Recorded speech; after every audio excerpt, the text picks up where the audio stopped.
सानीबाज और मैं हूं आपके साथ रिया। छत्तीसगढ़ में राष्ट्रीय स्वास्थ्य मिशन के करीब 16,000 कर्मचारी अपनी 10 सूत्रीय मांगों को लेकर अनिश्चितकालीन हड़ताल पर चले गए हैं। नियमितीकरण की मांग को लेकर हो रही इस हड़ताल से प्रदेश की स्वास्थ्य व्यवस्था चरमरा गई है। अस्पतालों में मरीजों को भारी दिक्कतों का सामना करना पड़ रहा है। संघ का कहना है कि 20 साल से सेवाएं देने के बाद भी उन्हें न तो स्थायित्व मिला है और न ही उचित वेतन। कर्मचारियों ने सरकार से तुरंत समाधान निकालने की अपील की है, वरना आंदोलन और उग्र होगा। देखिए इस पर एक रिपोर्ट। छत्तीसगढ़ प्रदेश एनएचएम कर्मचारी संघ आज से अपनी 10 सूत्रीय मांगों को लेकर अनिश्चितकालीन हड़ताल पर चले गए हैं। शासन प्रशासन से लगातार मांग करते रहने के बावजूद जब शासन प्रशासन द्वारा कोई भी इनकी अपडेट नहीं ली गई, इनके बारे में नहीं सोचा गया, इनके ख्याल नहीं रखे गए, तो ये मजबूरन आज से अनिश्चितकालीन हड़ताल पर जाने को मजबूर है। हम अध्यक्ष जी से बात करेंगे। सर, आप लोगों का अनिश्चितकालीन हड़ताल कितनी मांगों को लेकर है? हम लोगों का आज तूता धरना स्थल पर अनिश्चितकालीन हड़ताल के लिए जो बैठे हैं, हमारी प्रमुख मांगे हैं 10 मांगों के लिए, जिसमें हमारा जो है संविलियन हो, स्थायीकरण हो। जैसा हमारे प्रदेश में शिक्षा कर्मियों का किया गया है, हम लोग चाह रहे हैं वैसा ही हम लोगों का भी हो। दूसरा है हमारी पब्लिक हेल्थ कैडर की स्थापना। इसलिए है ये WHO स्वास्थ्य संगठन के अनुसार रोगी की रोकथाम कम हो, जीवन लंबा हो, सभी कर्मचारी अच्छे से जीवन यापन करें, इसलिए पब्लिक हेल्थ कैडर की स्थापना हो, जो कि हमारे देश में हो चुकी है, बिहार में स्थापना कर चुके हैं, तो हम लोग भी चाह रहे हैं हमारे भी छत्तीसगढ़ में हो। तीसरा है ग्रेड पे की। जब से हमारे कर्मचारियों को नियुक्ति हुई है, जब से हमारे कर्मचारियों की नियुक्ति राष्ट्रीय स्वास्थ्य मिशन में हुई है, तब से लेकर आज पर्यंत तक इनका हेल्दी ग्रेड पे कभी भी नहीं हुआ है। हमारे राष्ट्रीय स्वास्थ्य मानव संसाधन नीति के अंतर्गत 2014 और 2018 में मानव संसाधन नीति के अंतर्गत युक्तिकरण हुआ था, एक रेशनलाइजेशन हुआ था, जिसमें कर्मचारियों को जो छोटी छोटी तनख्वाह है, उनका तनख्वाह जो ऊपर उठाने का काम किया गया था। लेकिन बड़ी दुखद वाली बात है, आज भी सीनियर कर्मचारी के वेतन से जूनियर कर्मचारी का वेतन ज़्यादा है। बड़ी शर्मनाक बात है कि हमारे अधिकारी जो इसको भी आज तक पर्यंत तक दूर नहीं किए। इसके अलावा है हमारा ट्रांसफर नीति, स्थानांतरण है, CR में पारदर्शिता होना चाहिए। किसी भी उच्च अधिकारी में मोहनवश की भावना आती है, हमारे कर्मचारियों को कम नंबर देकर जो है उसको सेवा से पृथक कर दिया जाता है। सर, आप लोगों ने जो आज से अनिश्चितकालीन हड़ताल की शुरुआत की है, इससे पहले आप लोगों ने 2 दिवसीय हड़ताल किया था।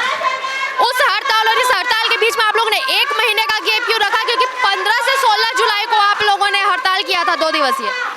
हमने जो है मजदूर दिवस के अवसर पर एक पूरे प्रदेश में जो है रैली का आयोजन करवाया था। उसके बाद में 16 और 17 अगस्त को हमने पुनः जो है 2 दिवसीय आंदोलन किया था, ताकि सरकार हमारी मांगे और हमारी सकारात्मक सोच मांगते हुए हमारी मांगों के ऊपर ठोस कदम उठाए, तो हम लोग अपनी लड़का हड़ताल जो वापस ले लेंगे। लेकिन आज पर्यंत तक 160 विज्ञापन देने के बाद में भी सरकार जो है हमारे कर्मचारियों के ऊपर कोई भी ठोस कदम नहीं उठाई। इसलिए हम लोग विवश होकर, क्योंकि ये जो टाइम जो पीरियड 2 महीने का जो दिए थे, ये शायद सचिव महोदय कटारिया जी ने मांगा था, क्योंकि 1 महीना आपका और 1 महीना हम लोग का 2 महीना का टाइम मांगा था। क्योंकि आपकी जो 10 मांगे हैं उसमें हम लोग विचार विमर्श करके ठोस रणनीति निकालेंगे, बनाकर जो है ठोस डिसीजन देंगे इस टाइप का। तो ये जो ड्यूरेशन था केवल और केवल संचालक महोदया प्रियंका शुक्ला के लिए था, ओम कटारिया उनके लिए था। इन्होंने समय मांगा था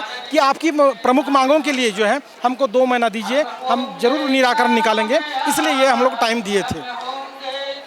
तो आप लोगों का जो अनिश्चितकालीन हड़ताल शुरू होने वाला है, आप लोगों ने जब इसे शुरू करने की योजना बनाई तो आपने इसका आवेदन दिया होगा अपने अधिकारियों को, ऊपर बैठे अधिकारियों को। उनकी तरफ से कोई बातचीत, कोई संभावना आपको दी गई कि नहीं आप हड़ताल मत कीजिए, हम बात करते हैं? अभी एक संदेश आया है माननीय स्वास्थ्य मंत्री जायसवाल जी का। ये सामुदायिक स्वास्थ्य केंद्र बगीचा में गए थे, वहाँ पे कुछ हमारे कर्मचारी लोगों ने उनको ज्ञापन दिया है। तो ज्ञापन में उन्होंने साफ साफ कहा कि आपके लिए हम लोग 50% कर रहे हैं। क्या 50% सैलरी है या 50% नियमितीकरण है? ये गुमराह टाइप का जवाब हमको नहीं चाहिए। हमको शासन प्रशासन के द्वारा लिखित में ये जवाब, तभी हमारी अनिश्चितकालीन हड़ताल रुकेगी और हमारे सारे कर्मचारी वापस जाएंगे। तो क्या आप लोगों का जो अनिश्चितकालीन हड़ताल है प्रदेश व्यापी या हर जिले में इसी तरह एनएचएम कर्मचारी संघ बैठा हुआ है हड़ताल पर? आज हमारे 16,000 कर्मचारी सभी 32 जिलों में अपने अपने जिले में अब जो है अनिश्चितकालीन प्रदर्शन कर रहे हैं, जिससे पूरे प्रदेश की 6,239 सेवाएं प्रभावित हो गई है, जिसमें जनमानस को जो नुकसान हो रहा है, तो हमारे कर्मचारी उसके लिए खेद प्रकट करना चाह रहे हैं, क्योंकि उसी जनमानस से हम लोग भी बिलोंग करते हैं, इसलिए हम लोगों को खेद है। तो अब आप लोग आगे क्या करेंगे अगर सरकार ने आपकी बातों को इसी तरह से, आपकी हड़ताल को अनदेखा किया, आपकी बातों जैसे नहीं मानी, आपकी मांग नहीं मान रहे, आगे भी अगर अनदेखा किया गया तो फिर आप क्या करेंगे? सरकार से निवेदन है कि सकारात्मक पहलू उठाते हुए ठोस कदम कर्मचारी हितार्थ में करे, अन्यथा हमारी हड़ताल जो है कंटिन्यू चलते रहेगी। वो लोग अपना काम करते रहेंगे, हम लोग अपना काम करते रहेंगे, लेकिन जनमानस को जो नुकसान होगा पूरे प्रदेश में, इसकी सारी की सारी जिम्मेदारी शासन प्रशासन की होगी। मैडम, आप लोग एनएचएम से हैं, स्वास्थ्य विभाग से हैं, आपके हड़ताल पर जाने से लोगों को परेशानी हो रही है स्वास्थ्य संबंधित, आप लोगों को नहीं लगता कि आपके हड़ताल से आम लोगों को परेशानियां हो रही है? उन्होंने तो कुछ नहीं किया। बिल्कुल, इसी चीज को देखते हुए तो हमने सरकार से कितने बार, जैसे हमारे अध्यक्ष महोदय ने कहा, 160 बार आवेदन निवेदन ही किया, यही सोच के कि हमारी मांग सरकार हमारे इस सिचुएशन तक लाने से पहले ही पूरी कर दे, पर वो अनदेखा करी। आज हमें मजबूर भी सरकार ने ही किया है, हम अपनी स्वेच्छा से नहीं लाए, हमें सरकार ही यहाँ लाई है। लेकिन इस बार हम सरकार तक ये सूचना देना चाह रहे हैं कि जिस प्रकार मजबूर करके सरकार हमको इस तूता धरना स्थल पे लाई है, पर इस बार ये एनएचएम कर्मचारी केवल आश्वासन लेके तो इस तूता धरना स्थल से जाने वाले नहीं है। वो इस बार सरकार को मजबूर करेंगे, इस तूता धरना स्थल में आएगी और वो हमारी मांगों को पूरी करेगी और हमारे लिए आदेश देगी कि वो हमारे 10 सूत्री मांगों को कब तक कर सकती है और लिखित आदेश में कब तक कर सकती है, तब हम अपना हड़ताल स्थगित कर सकते हैं। आगे हम उग्र आंदोलन की पूरी तैयारी में हैं।